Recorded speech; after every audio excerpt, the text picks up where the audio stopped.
तो प्रणम्य शीर्षा देवम गौरी पुत्रम विनायकम भक्तावास कामर सिद्धे प्रथमम वक्रतुंडम च एकदंतम द्वितीयम तृतीयम कृष्ण पीगांचम गजवक्त्रम चतुर्थकम लंबोदरम पंचमम च खष्टमम विकटमेव च सप्तमम विघ्नासम च ध्रुवं तथाष्टकम नमम बालचंद्रम च दसमम तु विनायकम। आपसे अनुरोध, क्योंकि आप लोकतंत्र के चौथे स्तंभ हैं और सच्चाई को समाज के बीच जरूर परोसे आप, और आप यूट्यूबरों को मैं बधाई देना चाहूँगा, क्योंकि जो इंटरनेशनल मीडियाएं जो अपने आप को कहलाती है वो कहीं ना कहीं या तो सरकार के दबाव में काम करती है या सरकार की गोदों में खेलने का काम सुविधा शुल्क लेके करती है। लेकिन आप लोग भारत माँ के सच्चे बेटे हैं, गरीबों के दर्द को दुनिया के बीच रखते हैं। इसके लिए मैं आपको बधाई देना चाहता हूं, धन्यवाद देना चाहता हूं, आपकी मां को सैल्यूट करता हूं जो आप जैसे बेटे को जन्म दिया है। मनमोहन झा गामा जी मौजूद हैं इस समय, 22 सालों तक समाजवादी पार्टी के साथ थे। उसके बाद इन्होंने इस समय ओवैसी जी का दामन थामा है, लाल टोपी बदल के इसमें गले में जो हरा गमछा आ गया है। ये सफ़र कैसा था ये भी बातचीत करेंगे और जानेंगे कि एक आम ये भी कह रहे हैं कि प्रचार ये भी है कि हिंदुस्तान के सबसे गरीब प्रत्याशी हैं ये, और अभी भी किराए पे रहते हैं, किराएदार होकर के विधायक का पर्चा भरना, वो सफ़र पूरा इनसे जानेंगे। स्वागत है आपका। पहले तो बहुत बहुत धन्यवाद आपका।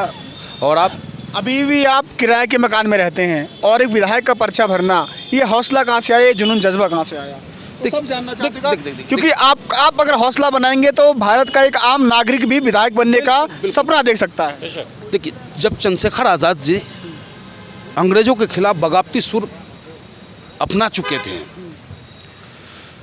तो गांव के कुछ लोगों ने, उनके पास बहुत सारा सोना चांदी था क्योंकि अंग्रेजों के खजाना का लूटा हुआ पैसा था वो, लेकिन उनकी माँ भूखी मर रही थी। तो गांव के कुछ लोगों ने संदेश भेजा कि चंद्रशेखर आज़ाद जी, आपके माँ के पास रोटी नहीं है खाने को, कुछ संसाधन दे दो। तो चंद्रशेखर आज़ाद जी ने क्या कहा था पता है आपको? कि ये गाँव वालों, अगर तुम मेरी माँ को रोटी नहीं खिला सकते हो तो मैं एक गोली अपने माँ को मार दूंगा, लेकिन अपने इस जो खजाना मेरे पास रखा है, ये देश की राष्ट्र की संपत्ति है, राष्ट्र को बचाने के लिए वो रखा गया खजाना है, इसमें से मैं 1 रुपया खर्च नहीं करूँ। तो उस देश के हम लोग लाल हैं, उस भूमि पे हमने जन्म लिया है, तो ये हौसला तो स्वतः ही हमारे हृदय में होता है। अच्छा, आप पंडित जी हैं और गले में एक गमछा है, वो हरे रंग का है, और ओवैसी जी लगातार मुसलमानों की बात करते हैं मन से, तो आप टीका भी लगा रखे हैं और गले में हरा भी है, तो एक श्लोक सुना दीजिए। और एक मज़ार पे गया था सुबह सुबह, सुनने में आया है, वो कुछ हो तो बता दीजिए। देखिए, श्री गणेश हम बोलते हैं ना, जैसे हम श्री गणेश बोलते हैं वैसे ये बिस्मिल्लाह बोलते हैं। बिस्मिल्लाह को फारसी में क्या कहा जाता है? विघ्न विनाशक। विघ्न विनाशक हम हिंदियों में कहा जाता है, विघ्न विनाशक गणेश जी को कहते हैं। तो प्रणम्य शीर्षा देवम गौरी पुत्रम विनायकम भक्तावास कामर सिद्धे प्रथमम वक्रतुंडम च एकदंतम द्वितीयम तृतीयम कृष्ण पीगांचम गजवक्त्रम चतुर्थकम लंबोदरम पंचमम च खष्टमम विकटमेव च सप्तमम विघ्नासम च ध्रुवं तथाष्टकम नमम बालचंद्रम च दसमम तु विनायकम। और जब हम मज़ार पे जाते हैं तो उसी अंदाज में हम उनकी इबादत करते हैं कि हे मेरे मौला, हे दुनिया को देने वाले, मुझ गरीब पे भी, मुझ मजबूर पे भी अपनी नज़र इनायत फरमा, और वो हमारी सुनते हैं। ये वही हिंदुस्तान है कि वही हमारी माँ, खुद की माँ, आपकी भी माँ, हम सब हिंदू जो हैं, हमारी माँ भी कहीं न कहीं जाकर उस मज़ार पर चादर चढ़ाने का काम करता है। और साहब, आज के युग में तो बेटा भी बाप को बाप कहने से मना कर देता है। अगर उसका बाप, बेटा से उसने 10 रुपया मांगा और बाप ने डांट दिया तो कहा तो मेरा बाप ही नहीं है।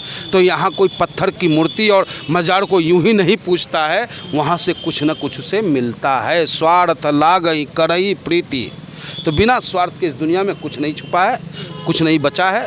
तो हम तो एक, हमारे अंदर एक ही स्वार्थ है, क्योंकि मेरी माँ भारत माँ है और भारत माँ के 4 लाल हैं, हिंदू, मुस्लिम, सिख, ईसाई। कोई भी माँ का 4 बेटा हो, अगर उसमें से एक बेटा भी अगर दुखी होता है तो उसकी माँ रोती है। और हम नहीं चाहते कि इस चंद दिनों में मेरी माँ को बहुत दर्द देने का काम इन जालिम सरकारों ने किया है। मैं अपनी माँ के चेहरे पे मुस्कान देखना चाहता हूँ, मैं अपने उस रोते हुए भाई के चेहरे पे एकदम खिलता हुआ चेहरा देखना चाहता हूँ। वही सोच। कुछ लोग हैं, जब से आपने पार्टी छोड़ा है और इनका नया एक दामन थामा है, नई सवारी पे आए हैं आपको धमकियाँ भी मिल रही हैं। देखिए, मोल झगड़ा तो रुदल कर दे, और ये झगड़ा तो आपन बा। यानी कि हम दूसरों की लड़ाई तो हम खुद लड़ते हैं, अब वो इतना नासमझ कैसे होगा कि जो गामा दूसरी की लड़ाई लड़ता हो उसे तू धमका के उसे बैठा लेगा, डरा लेगा। यह असंभव है, लेकिन संवैधानिक बातें हैं। हम बाबा भीमराव अंबेडकर जी के संविधान को मानने वाले लोगों में से है, कानून में आस्था रखने वालों में से है। इसलिए हमने अपने स्थानीय थाना प्रभारी महोदय को धमकी देने वालों का नंबर देने का काम किया है। अब उन पे क्या कार्रवाई करना नहीं करना वो थाना प्रभारी महोदय के ऊपर निर्भर करता है। हम तो स्वच्छंद है, विचरण कर रहे हैं। ओवैसी साहब ने मेरे पाँव में घुंघरू बांध दिया है, कह दिया कि जा बेटा गामा, साहिबाबाद के हर मजलूम दर्दों की आवाज़ बन और मस्त होकर के नाच, तुझे कोई छूने वाला नहीं है। सबसे बड़े विधानसभा के प्रत्याशी हैं यहाँ पे, यूपी में सबसे बड़ा विधानसभा है साहिबाबाद, सबसे ज़्यादा वोटर्स हैं, तैयारियां भी बड़ी होनी चाहिए, कैसी तैयारी है? अजी देखिए, सरकार बनाती और बिगाड़ती जनता है, विधायक चुनता है कौन? जनता।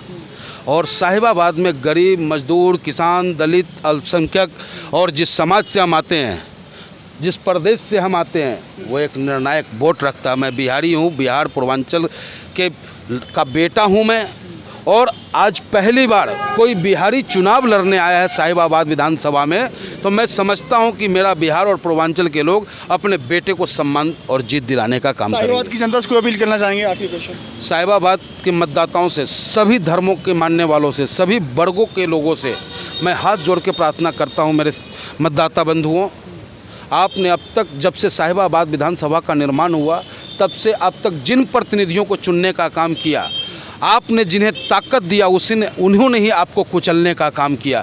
आज भी खोड़ा का दर्द दिलों में छलकता है।